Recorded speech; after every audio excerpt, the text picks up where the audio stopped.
The use of nuclear and radioactive materials, as we all know, is applicable to most aspects of human life. To benefit from these materials, they must be transported from their points of manufacture to their points of end use. The information tracking system is a major deliverable from the EU project support to the Southern African states in nuclear safety and safeguards, implemented by the International Science and Technology Center, following the installation of the system in Tanzania, Zambia, Malawi, and South Africa. Software company, the developer, spread it out to Mozambique, Madagascar, Zimbabwe, and DRC. The system can be used nationally, but it can also serve transboundary international shipments of SADC member states. Since 2018, the company has been a participant in the project named Support to Southern African States in Nuclear Safety and Safeguards. Our team made the information tracking system as a key component of the project. ITS is a web-based platform for the tracking and data exchange relating to the transportation of radioactive materials among the African countries. The aim of this project was based on the focus to implement a web-based system during the safe transport of radioactive materials. So a training course was conducted, and this training was integrated through 3 different countries, and namely these were the Democratic Republic of Congo, Zambia, as well as participants from Zimbabwe.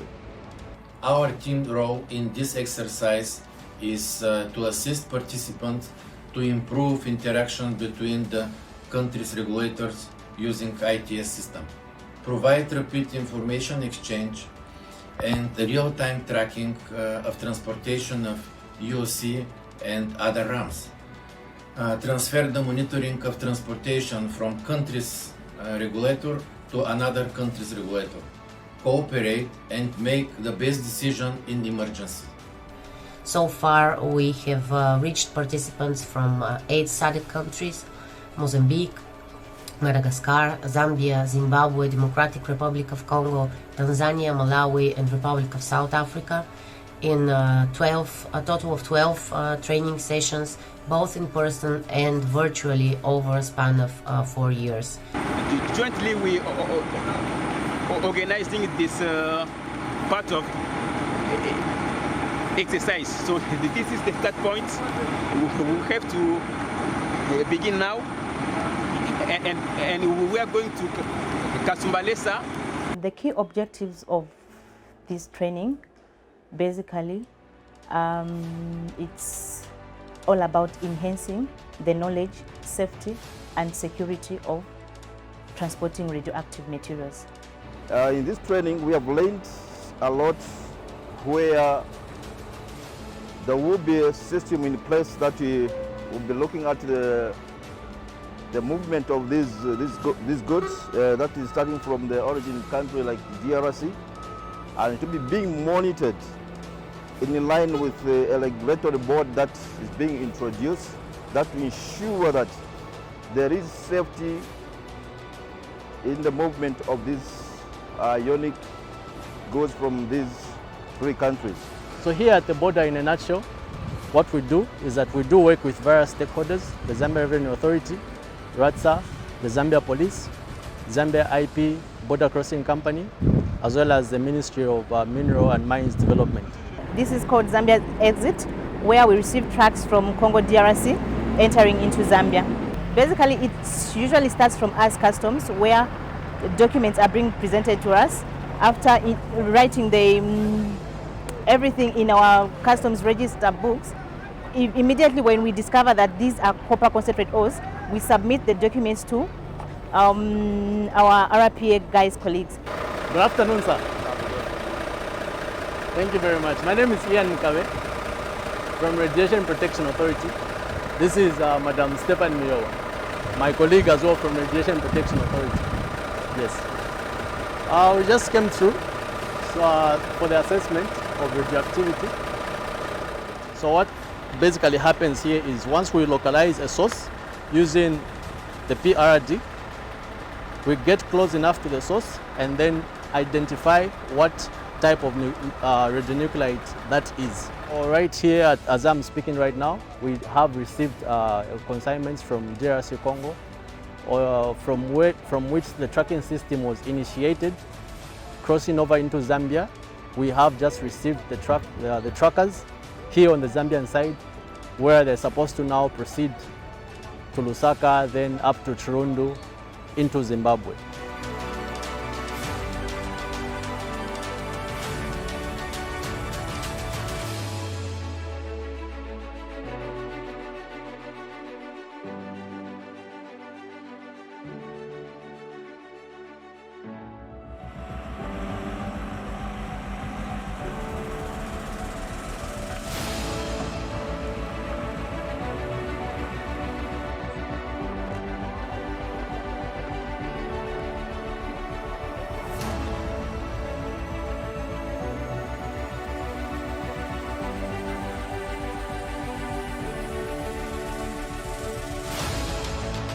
Now been tracking it all the way from Lubumbashi, DRC Congo. We're now here at the toll gate, Michael Chilifia at the toll gate. We'll just see them as they cross through the toll gate.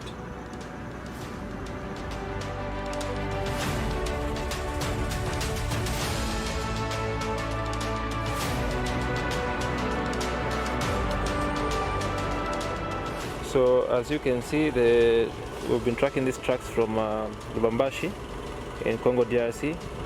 So they led us here in Ndola. This is where they're parked right now. So we've been following them the entire route. So this is where we've been led to. Okay, so this morning we have been tracking them down from Afrokuta Way Bridge. They are almost approaching Kapiri Way Bridge now. They had a slight breakdown, but they managed to resolve the problem.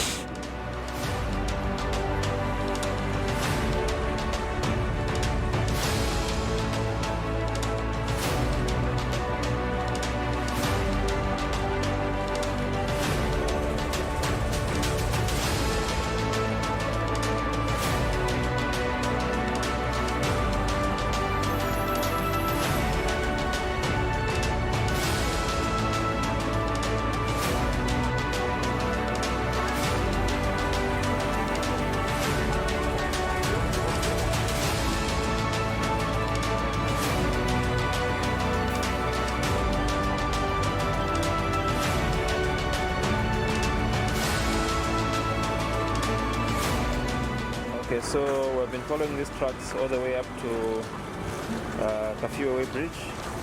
They're almost now crossing the border at Chirundu. So hopefully the journey ends at Chirundu border. It's been a long journey. We started off at Lubumbashi, but now we're almost here at Chirundu border.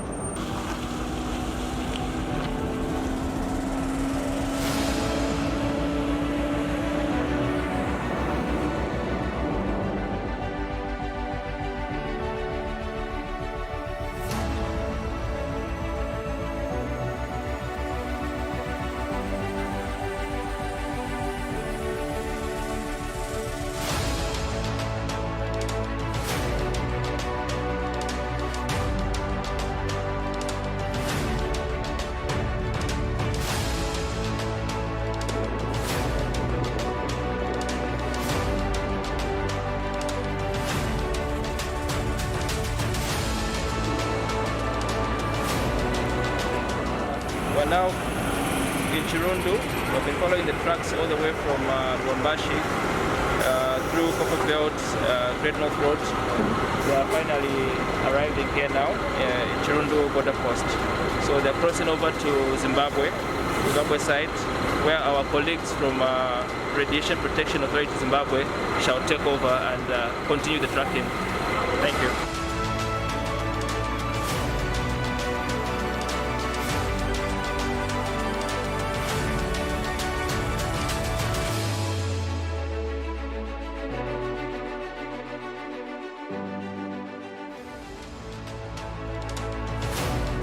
So the one you change side so that you will, I'll be able to tell you which one it is. I'm handing over these trackers to my colleague who will take over the tracking from Zimbabwe side, as we have done our tracking part from Kasumbalesa border in Zambia all the way up to Chirundo here.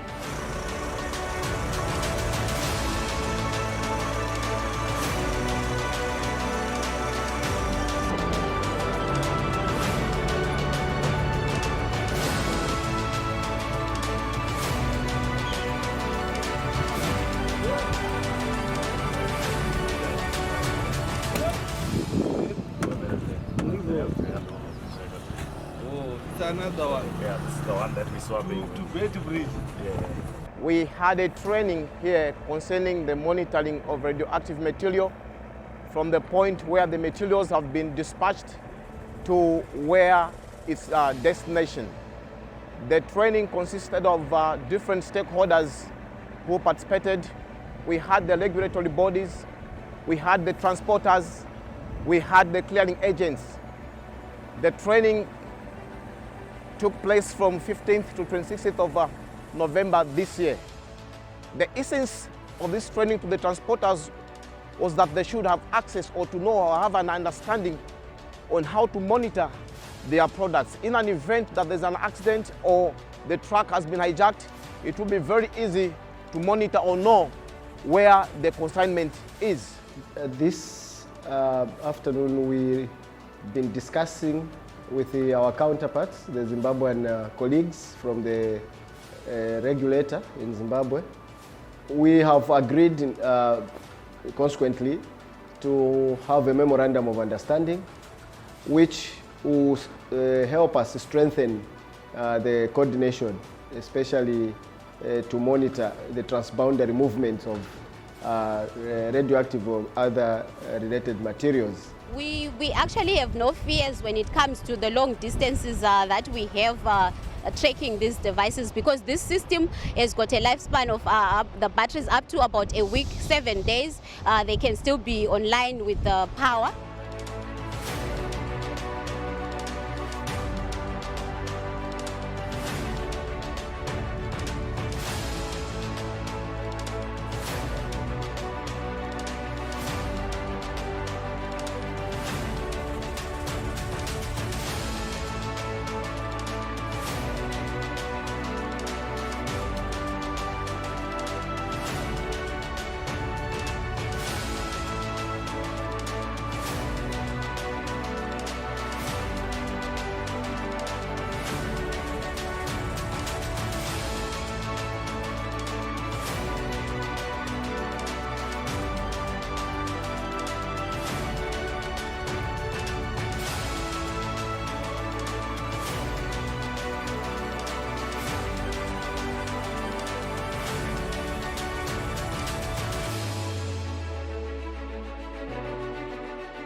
Our information tracking system exercise that began a few days ago from DRC, which focused on transporting radioactive materials from DRC going into Zambia and then finally ending in Zimbabwe. Bedford border post has come to an end. So the first truck has arrived in Bedbridge. We have successfully located the tracker and we have dismounted it. Now we have taken it off. So this marks the end of the line tracking. So we are quite happy as a sub-region, and we are grateful for the support provided by the European Union through ISTC, who have developed this novel initiative. Furthermore, it has also demonstrated the need for cooperation, bilateral and multilateral cooperation among the countries, especially those that are land-linked, as we endeavor as regulatory bodies to support socio-economic development We've got quite a number of technologies that are moving across our lanes, from South Africa right through to the Democratic Republic of Congo. So this initiative is meant to ensure that as business conducts their work, we are also safe as the citizenry from any harm that may come from the use of and transportation of radioactive sources.